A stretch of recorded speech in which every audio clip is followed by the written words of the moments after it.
Today we're going to be talking about the Nordrum. This one right here is the Nordrum 3P. My own personal experience with the Nordrum actually began with the Nordrum 2, which was a smaller box. It has 6 voices, and they're all accessible by triggers, which means you can use them for Eurorack. So the Nordrum 2 popped up into the Eurorack community through the efforts of one Richard Devine, who was touring with the Nordrum 2 as part of a pretty big case.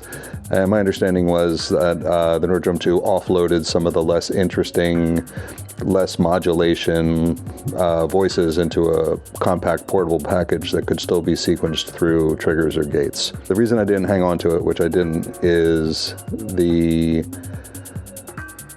gates were great, and it meant that I could use a Turing machine or an Eloquencer or the Ornament and Crime to trigger the patterns on the Nordrum 2, but there's no modulation.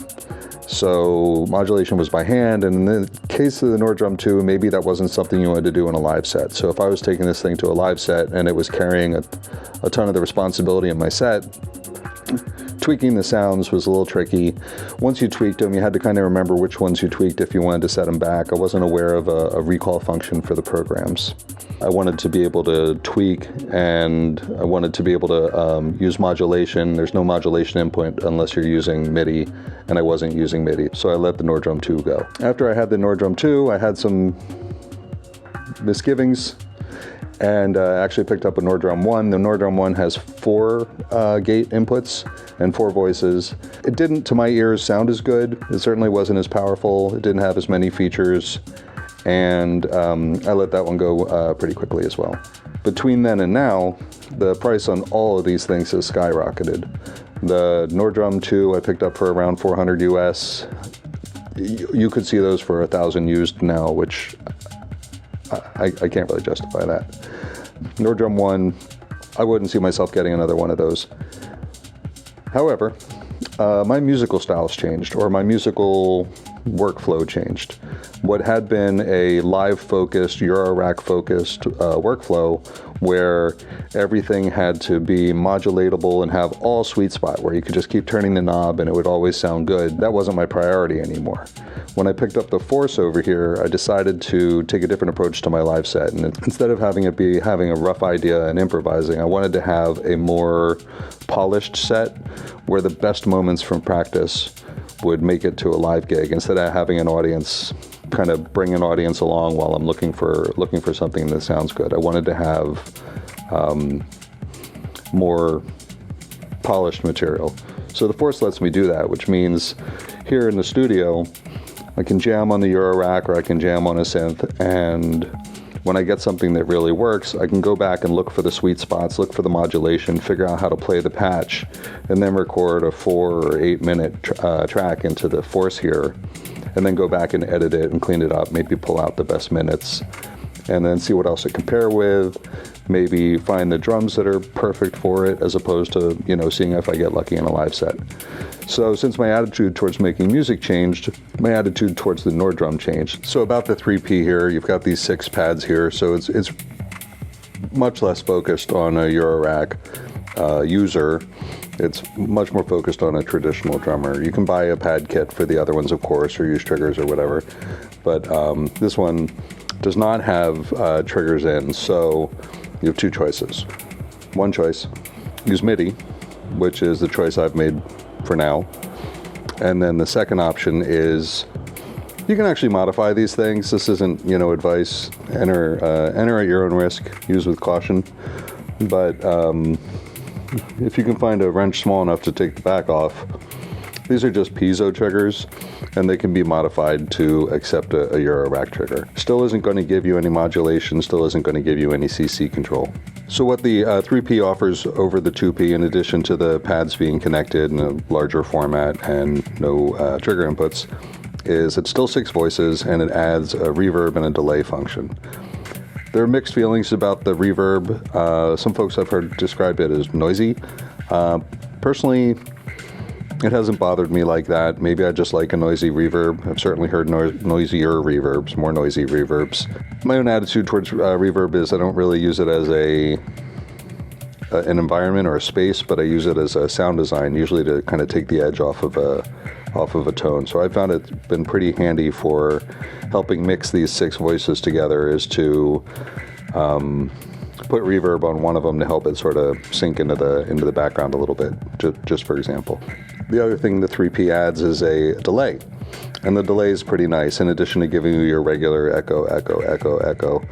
It's also been pretty useful as a sound design tool. You can get pretty short delay times, and so you get like a carpless strong effect when you use the delay. Other than that, I believe that the layout and the sound design tools are pretty much the same as you'll find on the Nordrum 2. You have 3 sounds basically to play with. One of them sort of the click, the transient, the leading sound, the front sound of a percussion sound. The second aspect is like a noise, so you could think of like the chains on a snare or a clap. And then the third is a tone, and for the tone it gives you what it seems like to me is a bunch of wavetables. The FM I think is a little more sophisticated than that, but it gives you a bunch of different sort of synthesizers, virtual synthesizers built in. It gives you traditional subtractive synths, sine waves, square waves, saw waves. It gives you additional wavetables. There's also an FM synth, which is very good sounding as far as I'm concerned. It gives you really nice sort of bongo and tom sounds. And then there's a mixer that ties them all together. You set the relative levels, you set the pan, you decide if you wanted to have distortion. There's 3 different kinds of distortion, saturation, and a ring mod. The ring mod almost has like an LFO vibe, because if you get it slow enough, it modifies the sound sort of slowly over time. One other difference between the 2 and the 3 is the 2 had more, I believe the 2 had more velocity controls, meaning the harder you hit the pad or the more velocity you sent to the pad, it would affect the sound differently. On this one, it just affects I believe the filter settings. Regarding pricing on the 3P, new, for some reason in the US, they're twice as expensive as they are in Europe, or at least that's what it looks like to me. I have no idea what that's about. Used prices in the US are much more rational. I got a deal on this one. Frankly, I bought it used, of course, on Craigslist, and I got the box and everything else, and it's in good shape, and I'm happy with it. I mentioned already the prices on the other ones are kind of through the roof, so the 3P is a deal. And what would, in theory, be a bonus because the pads are attached, for my purposes, is actually not a bonus, but, it's a small price to pay. One note on the flickering going on over there. Of course, over here in real life, the Akai Force looks amazing. It's not doing any of that strobing. It's just an artifact of the camera. I'm sure you're familiar with that stuff.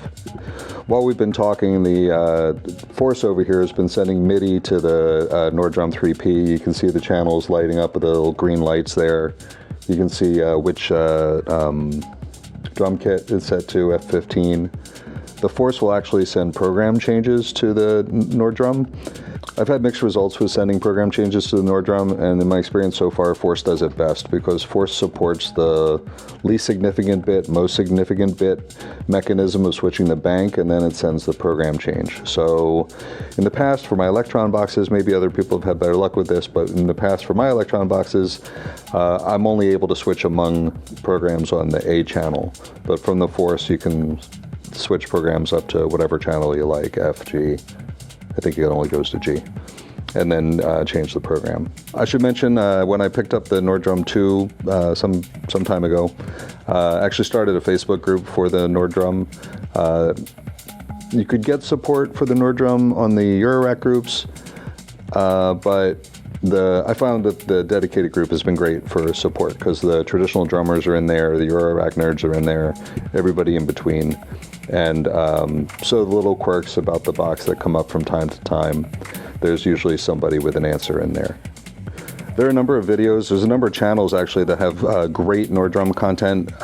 They're, I believe, traditional drummers that are staffing the channels, at least that I'm thinking of, and they do a great job. The sound design videos are great. The walkthrough on how the wavetable, that's not the word they use, the Spectra function works. The walkthroughs are really detailed. I recommend going and taking a look at those. For my purposes, this is going to be a conversation about using the Nord drum to make electronic music focused on techno. This is going to be a video series. This is the first video where we're just having the conversation we're having right now, introducing the Nord drum. Then the next two videos are going to be setting up MIDI sequencing from the Akai Force, and how you sequence the different channels, your options there in terms of whether you just want to control the timing and keep it simple, or if you want to do modulation, or if you want to do, change notes. The other video is going to be building a kit on this box here, the workflow I use for that, to pick sounds from different presets and kind of merge them all together into a kit and stay organized like that. If you're curious if the videos I make here are for you, you might want to take a look at the music I make. I just released an album called Ranunculus on Bandcamp. You can also hear it on this YouTube channel, or also on SoundCloud. I have a couple other videos I've posted which show the techniques I use to compose tracks. You could take a look at those. You could also, if you want to support the channel, click like, comment, subscribe, or just tune back in a couple weeks when I get the other Nord drums videos posted. So I think that's enough of that for now. What you're listening to in the background is some tracks I've recorded just kind of noodling around with this thing. I'm pretty happy with how they sound. I like the sound palette of the Nord drum. I like how it's sort of rich and organic, and I describe it as being in a forest. I'm getting a lot of sort of forest noises out of it that I'm pretty happy with, and I like the mood that it's creating. So that's enough for now. Stay tuned for the next videos, and we'll be talking about, as I mentioned, building kits on this thing, and sequencing and modulating via MIDI. Thanks for tuning in. See ya.